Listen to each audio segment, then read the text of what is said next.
Hello, welcome to Feedback Loop to discuss the co-design of Northern New South Wales LHD Safe Space in Lismore. My name is James Gallagher. I'm one of the facilitators at Rose of the Ocean, and I have with me, supporting me today, Will.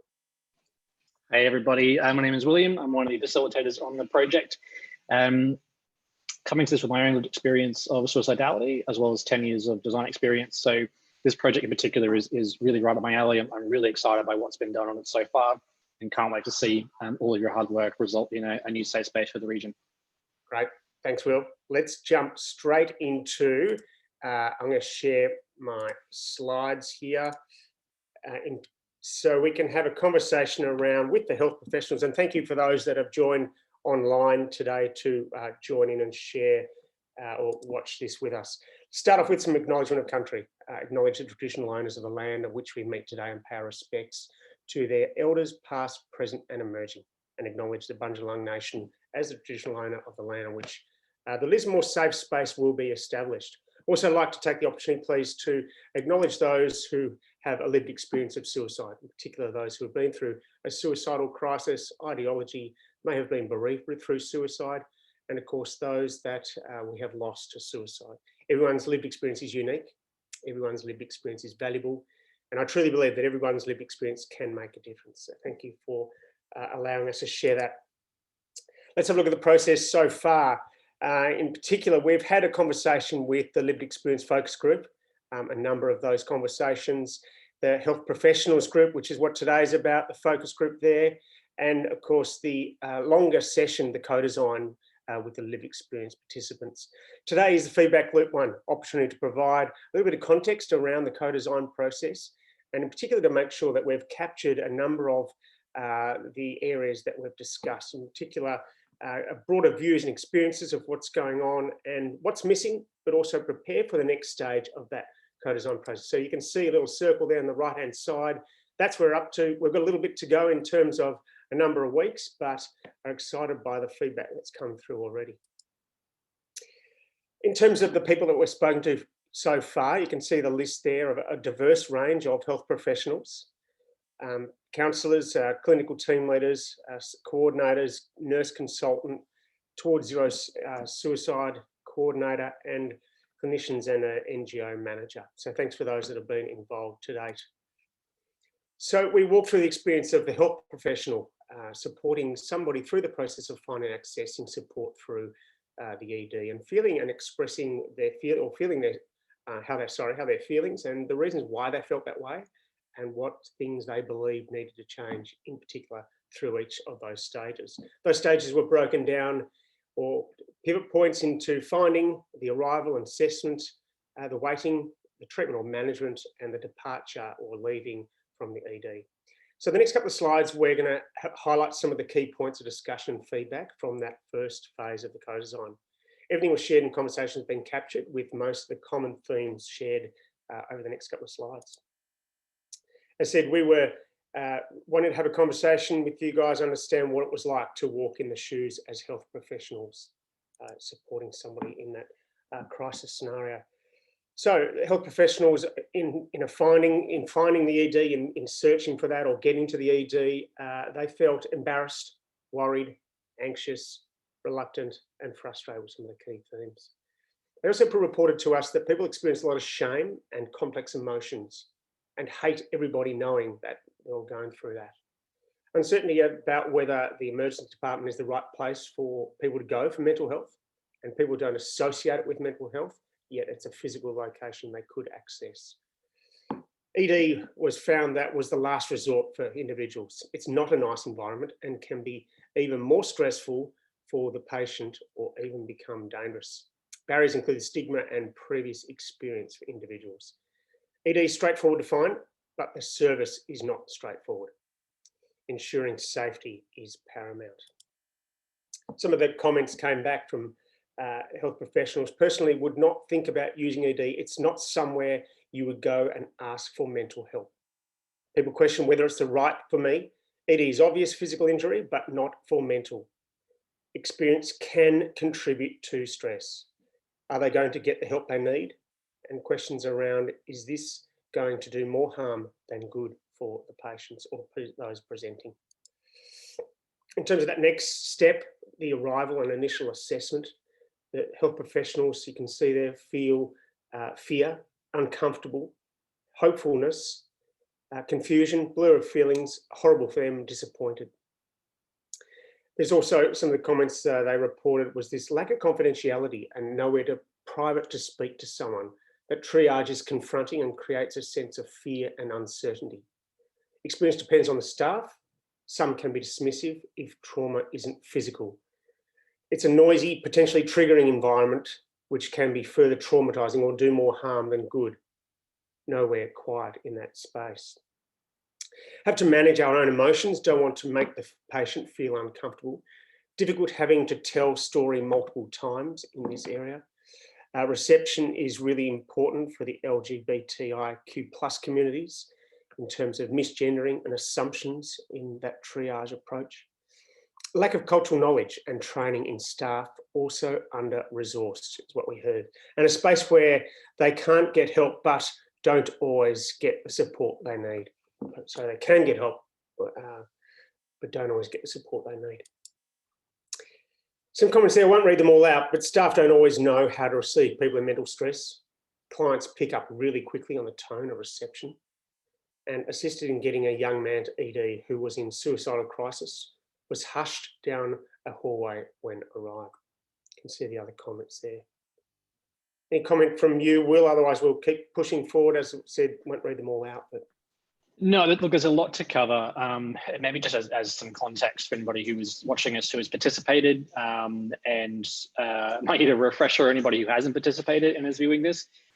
We did run 3 different sessions with health professionals who contributed these thoughts and their experiences, which we're able to capture. So there's a lot of content. Not all of that are on these slides just because of how much there was. But it's really, really important to illustrate what that space should be. And so what James is walking through now is really what that experience has been, what you have seen in those situations at an ED, which really informs even things like, as was pointed out with LGBT+ communities, okay, that's a consideration that does inform what that safe space needs to have. So those personal experiences really do illustrate the needs for a space in the future. So these slides though, while James can't read out everything, when you do access the survey later on, you will see a lot of this content there. So if you miss anything, don't stress, it'll be available. Thanks, Will. And yeah, we'll explain what that process is at the end of this. No spoilers, oh, sorry. Oh yeah, and I get that too. So that waiting period, that sense of what does that feel like for the health professionals? Well, fear, helpless, hope and urgency, and a sense of frustration. Those are reported this long, uncertain wait times could sometimes be a day and a half. Unknown wait times cause some people to leave out of frustration because they don't want to wait. Waiting can add to the stress, the anxiety. It creates vulnerability when everyone can see you and is not a safe space. Lack of acknowledgement and information makes people feel unimportant. Have to monitor our own emotions and our needs are being met. Not sure, e.g. with withdrawal. Other patients can impact experience. And the bathroom options for the LGBTIQ+ community can be limited. So what we hear from individuals were waiting can be a deterrent to accessing help. The person is still in acute state, but there's no immediate help. Could be 5 minutes or even 5 hours. So you can see a couple of the other comments there that were direct quotes or nearby from individuals. The treatment or the management phase, the health professionals told us this sense of uncertainty, angst can be disappointing, hopefully relief and sometimes concern. Reported every treatment is different. If seen explicitly by a mental health clinician, can be a great experience, but most who are suicidal are not admitted. Sometimes can take quite long, especially if it depends on multiple people.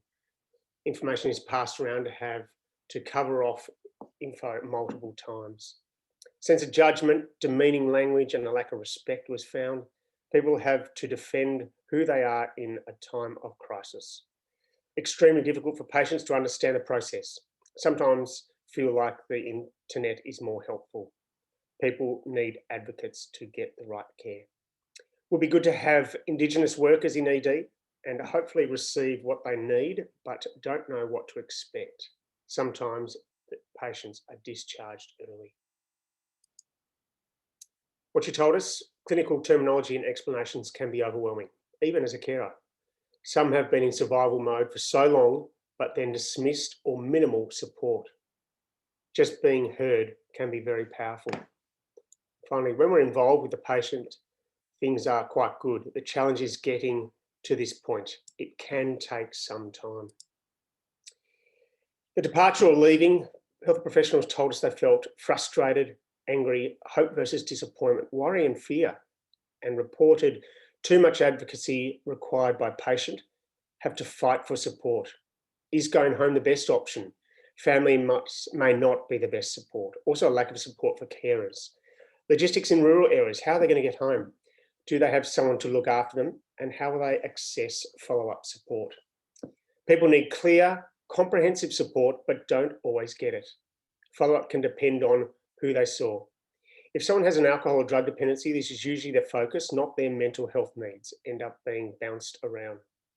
Poor access to information without clear steps, difficult to access support. And sometimes relieved to go home, need to have a sense of hope. Other times disappointed in the care they received. So in terms of general, so there's more here, it's the hardest part of the whole experience. I don't know how to keep them safe. Attitude by ED of, you're not dead, we've done our job. Some pretty tough comments there. Lack of adequate support is criminal, can perpetuate aloneness. Some have gone on to suicide. Look up the other comments there as well. As we'll mention, these are all going to be in the feedback survey at the end for you to comment on or add support or ideas or anything else. So generally, health professionals report there's definitely positive stories, and we saw that through some of the comments previously. However, linking people into solid care is a key gap. If people are able to sit through the wait, physical and mental health assessments and the emotional toll, I have had positive experiences with acute care service following up my clients. People are seeking hope. Highest rate of suicide are IQ plus Aboriginal people. Countless stories of people being told to go to their GP when in crisis, but are given medication and no real knowledge about what to expect. So then we asked health professionals what is needed, what's missing from services available in our region. And you can see a full list there of particular things: care-led services and support, a focus on broader system, access to support groups, support for populations of most need, services that reach out to men, ability to fully support geographic spread, suicide-specific outreach support, trust of system, better support for friends and family through crisis, prevention and support for people not in absolute crisis, transport options, management of support, information and demystification of services, acknowledgement of external pressures, Indigenous capacity and knowledge support in ED, house-based service for those in crisis, consistent follow-up in the 48 hours after leaving, after-hours drug and alcohol worker, more beds and areas for people presenting with depression and suicidality, safe space for people to feel or to stay for a few days, check-ins and support post-crisis, opportunity for rehabilitation, therapeutic environments for those in crisis, a PEC unit, and community care resources were some of the things that you told us were missing from the region. What do you need to feel comfortable with supporting people to access a safe space, a sense of welcoming and comfortable environment, information, we can help and will help you scenarios, sense of connection and belonging, people with lived experience and peer support workers, super resourced with kind and empathetic people. People feel a sense of support and emotionally safe space, and peer workers just to sit with you and be responsive to your needs. Need to know that distress is not going to be exacerbated, and intersectional training for all staff, safe for everyone, including staff, a non-clinical approach, diversity of staff, consultation with local Indigenous communities, clear process and accountability, not referring people to safe space that might make it a difficult or dangerous environment. And one of the other ones there is knowing how to support someone who needs more acute support to access additional services. So this is over to you guys. As mentioned, all this will be encapsulated or covered in the survey itself, the feedback loop survey. So there's an opportunity for you to provide your answers and questions through that survey. Will, any other comments? No, I think that's great, James. Well, maybe just one thing actually. So that's a lot that we've just gone through. As I mentioned, in that survey link, you will have a lot of that content there, so you can review it and you can see it. A recording of this webinar will also be available. So if you want to step through, you can also review that way. So all that content is there. So please don't feel you need to write notes furiously or anything if anybody's doing that. But I also do want to acknowledge and really underline just the effort that's been put into this thus far by the health professional participants. You know, many of you signed up to do the work that you do because you care and you want to make the world a better place. To go a step further and volunteer for a project like this, I think speaks volumes about your desire to take your experiences, your expertise, and really make a difference with that. And this project will do that, as well as the fact that this process with the health professionals in this particular LHD, I was really pleased to see the amount of intersectionality that was raised, whether it was LGBT plus issues or Indigenous concerns. So that was really, really great for me to see. And we talk about it a lot behind the scenes about how we make sure a lot of those topics are brought into the conversation. With this process, though, there is a lot more to come, and we'll get into that in a second. There we are. If you do have any additional insights, suggestions, ideas, any of those 2 a.m. lightning bolt great ideas, the process is very iterative. So please don't feel that you can't provide anything further. Anything that comes to mind, you have the Rosie's contact details, so please do so. In terms of where we are now, though, the lived experience sessions have been completed in that first iteration. We completed the first iteration of health professional sessions, and now we're in that feedback loop, which is essentially this of us presenting our homework back to you in terms of what we've collated and captured from those stories and those insights. The next really crucial part is that survey, where we can get feedback from yourselves as well as other people within the community about what do you think of this so far? Does this hit the mark? Is there anything else that's missing from it? Is there anything that we should be tweaking in our approach thus far with that data? We then review all of that information and a bunch of other things. We then come back with the second round of health professional sessions. What's really exciting about that is that's the first time where we're going to be showing you some of the really detailed lived experience outcomes and ideas that they've had, where you can have a look at what their ideas are, what their suggestions are, what their needs are, and those different perspectives can start to weave through. So that's something I'm really looking forward to. You should have the dates for those in your calendars or in an email. If you don't, please reach out to us. If you've been a participant thus far, don't hesitate to check any of those details.